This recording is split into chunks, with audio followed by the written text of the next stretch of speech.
Juan Antonio Escobar, este joven chapaneco, ex capitán de las Águilas Blancas y también jugador de selección nacional, apenas acaba de disputar el Tazón Azteca aquí en el Estadio Olímpico con la selección nacional. Bueno, pues jugará a partir de la próxima temporada en la Liga Española de Fútbol Americano. Este hombre hizo toda su carrera, prácticamente su carrera dentro del fútbol americano aquí en la Ciudad de México. Y hoy le llega esta oportunidad de tocar ya ámbitos internacionales.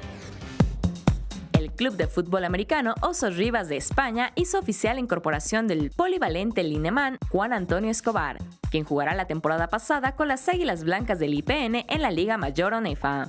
Escobar comenzó a jugar en el 2006 en los Buitres de su tierra natal, Chiapas, para viajar en 2009 al DF para estudiar y jugar con la Ola Verde, de donde fue reclutado para el equipo de la Intermedia de Águilas Blancas. El 2011 significó su estreno en la Liga Mayor de las Águilas Blancas y desde ese mismo año comenzó a destacar.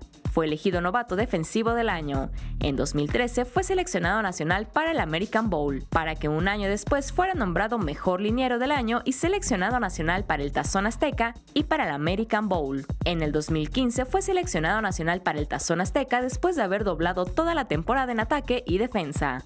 Para Capital 21, Brenda Cervantes.